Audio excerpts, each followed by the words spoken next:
دنیا میں مختلف طریقوں سے بجلی پیدا کی جاتی ہے، مگر کیا آپ نے کبھی سوچا ہوگا کہ کیا انسانی جسم سے بھی بجلی بنائی جا سکتی ہے؟ تو اس کا جواب ہے جی ہاں، بالکل۔ مگر کیسے؟ یہ سب جانیں گے آج کی اس ویڈیو میں۔ میں ہوں فیصل رشید، آپ دیکھ رہے ہیں پاک FR ٹی وی۔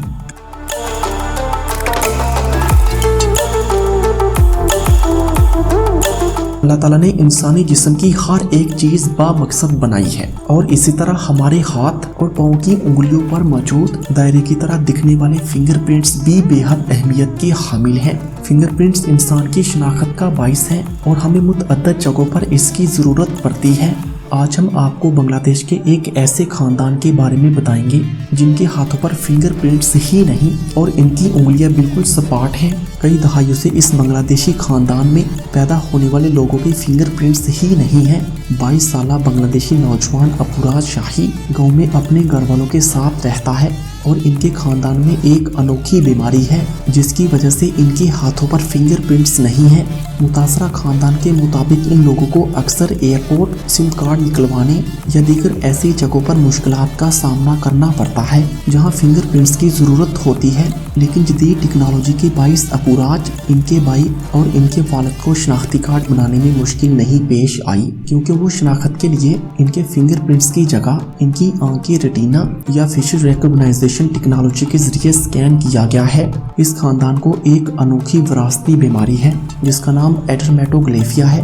اس بیماری میں انسان کے ہاتھوں میں فنگر پرنٹس نہیں ہوتے، جبکہ اس بیماری سے جسم پر دیگر مضر اثرات مرتب نہیں ہوتے، اور اسی وجہ سے یہ پوری دنیا میں ایک انوکھی فیملی مانی جاتی ہے۔ کیا آپ کے آس پاس بھی کوئی ایسا شخص ہے؟ ہمیں بتائیے کمنٹ کر کے۔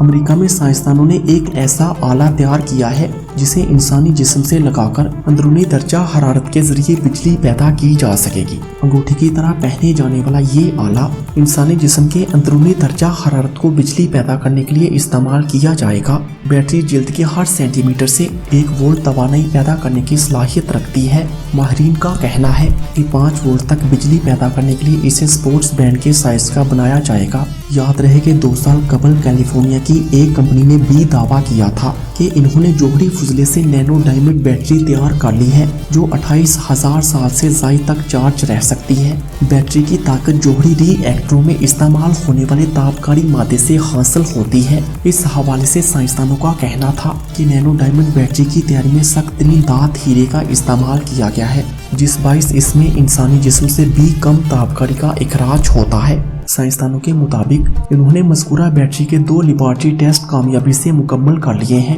بیٹری کو سولر پاور کے ذریعے 40% چارج کیا گیا، جو کہ ایک اہم کامیابی ہے، کیونکہ سولر پاور سے عام طور پر بیٹری 15 سے 20% ہی چارج ہو پاتی ہے۔ 5000 سال چلنے والی بیٹری تیار کرنے والے سائنسدانوں کا کہنا ہے کہ وہ بہت جلد بیٹری کو 90% تک چارج کرنے کی صلاحیت پیدا کر لیں گے۔ بیٹری کے گرد مصنوعی ہیرے کی متعدد حفاظتی پرت بنائے گئے ہیں جو کہ سخت ترین دھات ہے۔ آئسوٹوپ سے حاصل ہونے والی توانائی ہیرے میں اس عمل کے ذریعے جذب کی جاتی ہے جس کو ان الاسٹک سکیٹرنگ کہا جاتا ہے، اور یہ بجلی پیدا کرنے کے لیے استعمال ہوتا ہے۔ یقیناً آپ نے اس ویڈیو میں سے بہت کچھ سیکھا ہوگا۔ ویڈیو پسند آنے کی صورت میں اسے زیادہ سے زیادہ لائک کر کے ہماری حوصلہ افزائی کریں، اور مزید ایسی ہی ویڈیوز کے لیے پاک FR ٹی وی کو سبسکرائب کریں۔ Thanks for watching this video.